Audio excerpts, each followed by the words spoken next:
Como de costume, de praxe, vamos dar sequência à nossa série de entrevistas com os candidatos ao Senado Federal pelo Rio Grande do Sul. E hoje é a vez de Ana Amélia Lemos, do PSD.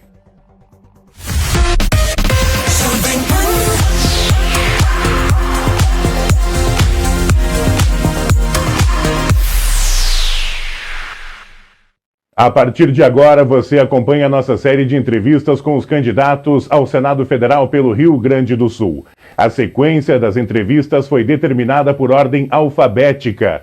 O principal enfoque destas entrevistas são as propostas dos candidatos para as regiões metropolitanas da Serra Gaúcha e Grande Porto Alegre, além dos principais temas do Estado, como economia, saúde, infraestrutura e agronegócio. Vão ser entrevistados todos os candidatos com representatividade na Câmara Federal, como determina a legislação. Hoje a nossa convidada é Ana Amélia Lemos, do PSD. Cada político terá 15 minutos para se apresentar e apresentar seus projetos e suas ideias. Candidata, a partir do seu bom dia, cronômetro na tela para nossos 15 minutos de entrevista. Muito obrigado pela gentileza em nos atender mais uma vez. Bom dia. Bom dia, meu caro Maicon Heck, bom dia aos telespectadores da Jovem Pan Serra, na Serra Gaúcha, a partir de Caxias do Sul, uma metrópole industrial do nosso estado. Eu agradeço a oportunidade de dizer que volto a disputar o Senado, trazendo a minha experiência de um mandato muito produtivo, muito econômico, porque eu economizei 70% do que eu poderia ter gasto no exercício do mandato durante 8 anos, e também tive uma produtividade não só na área da agropecuária, da área econômica, da liberdade econômica, mas também, especialmente na área da saúde. É um comprometimento muito grande com um setor fundamental para a saúde dos brasileiros e dos gaúchos de modo especial. Conheço muito bem o Rio Grande, sou da região de Campos de Cima da Serra, ou da região nordeste do estado, Lagoa Vermelha, portanto, Caxias e a região da Serra me são muito, muito familiares, e recentemente estive em Caxias do Sul, numa reunião extremamente produtiva de resultados com os empresários da SIC, quando ouvi um tema que é recorrente em todo o nosso estado, a questão da falta de mão de obra qualificada para atender uma demanda do mercado crescente pós-pandemia em todos os setores da atividade econômica de Caxias do Sul e de toda a Serra. Já de antemão, também agradeço ao nosso colega jornalista Fernando Zanuso, que também apresenta esta entrevista ao vivo simultânea para Grande Porto Alegre por meio da Jovem Pan 90,7. Candidata Ana Amélia, quais são os principais projetos, o principal viés da tua candidatura ao Senado? Meu caro Maicon, eu tive quando cheguei no Senado, em 2011, eu cheguei como uma senadora da saúde, senadora da agricultura, porque aqui o nosso estado é um estado agrícola. Na região da Serra você tem a vitivinicultura, você tem a fruticultura de alta qualidade, então eu tive um olhar para isso. Tem a questão de laticínios muito forte em toda a Serra Gaúcha, e quando cheguei lá, as demandas na área da saúde eram muito fortes, então a gente teve um trabalho muito relevante em relação à questão de saúde. Fiz leis que até hoje estão impactando, como, por exemplo, a lei que reconhece fibromialgia, uma doença que dá preferencialmente em mulheres, e é uma doença que não tem cura, é uma doença, eu diria, recorrente, crônica, e o presidente Bolsonaro sancionou em dezembro esta lei. Agora eu tenho mostrado às mulheres o problema que elas enfrentam no Sistema Único de Saúde e também perante o INSS, no caso da Previdência, porque essa doença é também incapacitante. Encontrei casos em Bento Gonçalves, onde estive, e imagino que em Caxias não é diferente. Há uma dificuldade no diagnóstico dessa doença. Também trabalhei muito com os pacientes de câncer, com todo o envolvimento na área de leis como obrigando o plano de saúde a pagar aos pacientes que tenham câncer e recomendação médica a quimioterapia oral. Então, esses foram os meus itens mais relevantes que eu tive em relação a essa questão. Candidata, no tema saúde, Como fazer uma luta justa em relação à tabela do SUS? Porque vemos muitos hospitais beneficentes, hospitais de caridade, sofrendo com déficits ano após ano, como é o caso do Hospital Geral em Caxias do Sul, que hoje acumula uma dívida de 6 milhões de reais por conta da tabela do SUS. Como fazer essa luta no Congresso para que esses hospitais não sofram tanto com essa defasagem de valores e acabem ameaçando ou até mesmo desistindo de realizar atendimentos via SUS para a população? Olha, mas não é só o problema grave que é a não correção da tabela do SUS, que é um problema para os hospitais e inclusive para laboratórios de análises clínicas, que a situação é a mesma. O problema maior é que os custos de produção no atendimento médico hospitalar aumentaram muito e também isso não está sendo podido repassar esses preços, porque os planos de saúde também obedecem tabelas. Então, realmente é uma situação muito complexa, muito complicada.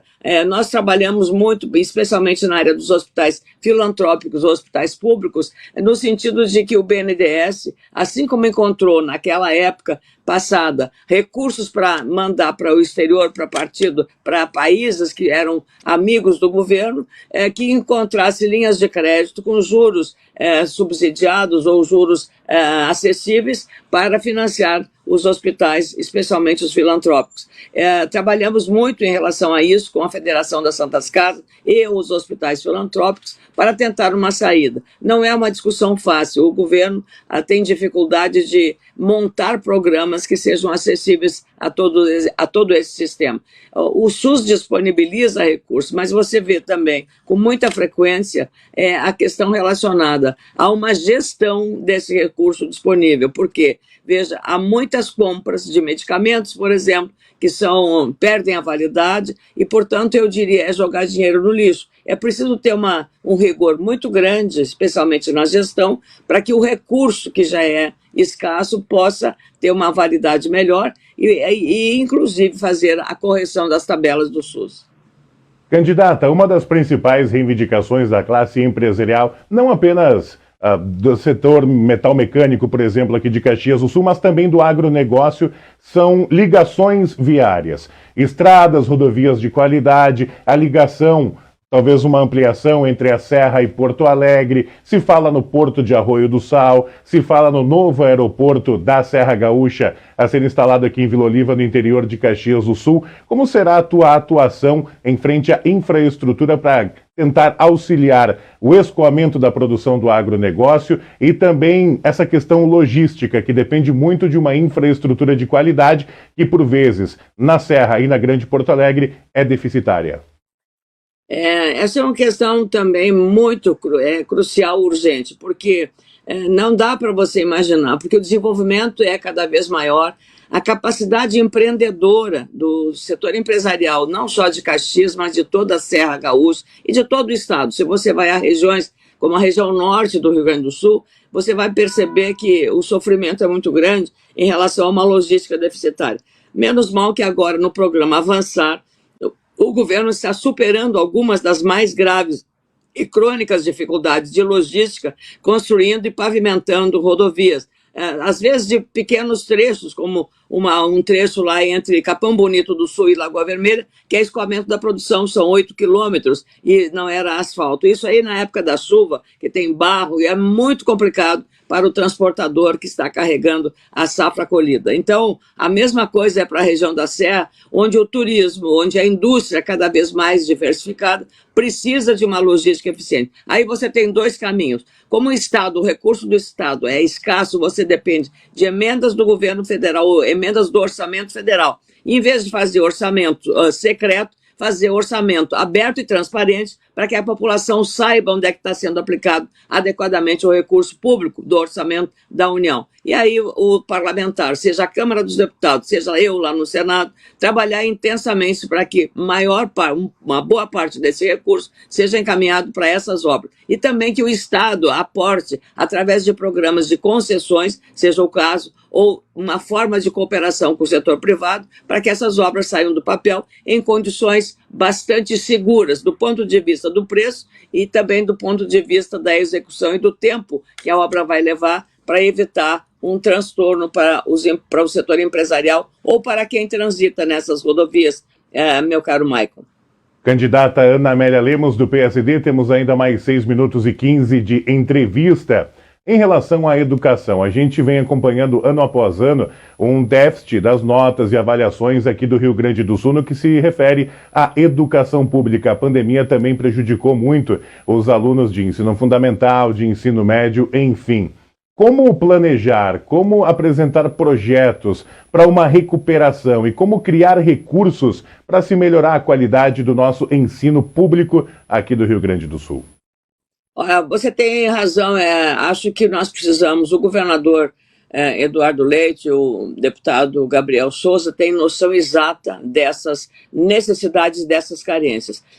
No plano de governo, eu tenho também mencionado muito a necessidade de um investimento maior, unindo as forças, seja do Sistema S e também do setor privado, empresarial, do setor público e das escolas já existentes, sejam privadas ou públicas, no sentido de você agilizar a qualificação dos professores com adequada remuneração e também oferecer um acompanhamento dos alunos. Aqui perto, na região metropolitana, a prefeita de Novo Hamburgo, minha amiga Fátima Daud, fez um programa muito interessante. Ela está pagando 400 vagas do ensino fundamental no 9º ano para os alunos do ensino fundamental fazerem no contraturno, o ensino profissionalizante nas áreas que têm maior habilidade. Eu penso que essa é uma saída inteligente, que tem um benefício muito grande, especialmente para as famílias mais carentes. Acho que essa pode ser, talvez, uma boa saída também para auxiliar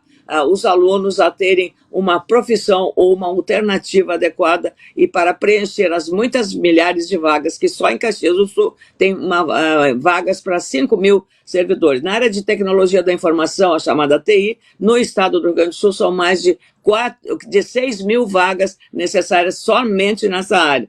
Em todas as áreas, na área do turismo também há escassez de mão de obra qualificada, meu caro Maicon.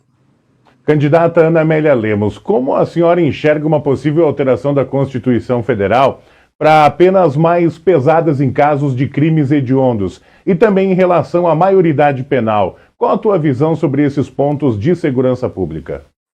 Já defendi a maioridade penal, redução para 16 anos. Se você pode votar e escolher quem vai dirigir os destinos do seu estado, da sua cidade e da nossa nação, como você não pode ter discernimento também para responder pelos crimes que você comete aos 16 anos. Essa é a minha lógica, muito clara e objetiva. A segunda questão, sou autora, meu caro Michael, da lei que limitou o saidão dos apenados do regime semiaberto, que tinha um benefício só concedido no nosso Brasil. Nenhum país do mundo dá esse benefício a um apenado, a quem cometeu um crime, para apenas uma saída. A Câmara endureceu ainda mais, evitando qualquer saída do apenado. A matéria, como nasceu no Senado lá em 2012, de minha autoria, agora voltou para o Senado. Espero que os senhores senadores rapidamente deliberem sobre isso e que o presidente sancione essa lei e entre logo em vigor para proteger a sociedade gaúcha e brasileira desses desmandos. Então, o crime organizado está cada vez mais forte. Eu tenho a convicção de que também na área do Supremo Tribunal Federal, como ninguém está acima da lei, acho que os senhores ministros não podem, dos ministros da Suprema Corte, se excederem em autoridades que não têm, em prerrogativas de outros poderes, como é o caso do ministro Alexandre de Moraes, a fazer busca e apreensão na casa de empresários com o endereço certo e conhecido para buscar documentos sobre eventuais trocas de informações e de opiniões que, a meu juízo modesto, mais em desrespeito à liberdade de expressão do que a questão da criminalidade. Então é preciso muita cautela, devagar, é bom ter muita cautela nisso, porque, como eu disse, ninguém está acima da lei. Eu que lutei pelo impeachment de Dilma Rousseff, sei o que se trata disso, e quando fiz esse julgamento eu disse lá que ninguém estava acima da lei, nem a presidente, e, portanto, nem o ministro da Suprema Corte. Eu fui também fui relatora de 2 emendas constitucionais, uma do senador Lazia Martins e outra do senador Cristóvão Buarque, para acabar com a vitalicidade e mantendo no cargo por 10 anos apenas o ministro da Suprema Corte. Mas isso foi aprovado e continua lá engavetado na Comissão de Constituição e Justiça. Nós temos que ter um equilíbrio na democracia e entre os poderes legislativo, judiciário e executivo. Isso não está acontecendo hoje. 1 minuto e 20 ainda de entrevista, candidata Ana Amélia. O governo federal aprovou a entrada do Rio Grande do Sul no regime de recuperação fiscal. Da forma como foi feito esse procedimento, a senhora é a favor ou contra a manutenção, até porque isso tem que ser votado no Congresso, da entrada do Rio Grande do Sul nesse regime de recuperação fiscal? Olha, Marcos, sem ele, a situação seria muito pior. O governador Sartori começou um programa de resolver os problemas fiscais do nosso Estado. Fez tudo na medida que ele estava capacitado, junto com o apoio da Assembleia. Eduardo Leite prosseguiu, concluindo esse programa de regime de recuperação fiscal proposto pelo governo federal. E é preciso entender isso na responsabilidade que nós temos no parlamento. Então, isso foi possível sobrar o dinheiro para pagar os funcionários que estavam atrasados e também fazer novos investimentos. Eu quero dizer que conheço o Rio Grande e o Rio Grande me conhece. Sabemos que essa é uma questão que não pode ser tratada com demagogia, nem com ideologia, mas com racionalidade e com responsabilidade no caso do regime de recuperação fiscal. Sou uma Ana desta terra, meu caro Maico, e o Rio Grande me conhece e eu conheço o Rio Grande. 15 segundinhos. Hoje, no mundo de extremos, a senhora é de direita ou de esquerda? Posso dizer, pelo conceito da esquerda, que sou de direita. E a direita me considera uma pessoa de centro. Então, eu queria saber o que eu sou. O que eu sou de direita. Sou uma pessoa de direita e é essa a minha posição. Terminamos o nosso bate-papo, nossa entrevista, os 15 minutos, mas gostaria de estender-lhe um bom dia, um abraço e, mais uma vez, obrigado pela gentileza, candidata ao Senado, Ana Amélia Lemos. Muito obrigada. Sou uma Ana desta terra. Conheço o Rio Grande e o Rio Grande me conhece. Obrigado, um abraço, obrigado mais uma vez pela gentileza. Encerramos aqui a entrevista com a candidata ao Senado Federal pelo Rio Grande do Sul, Ana Amélia Lemos.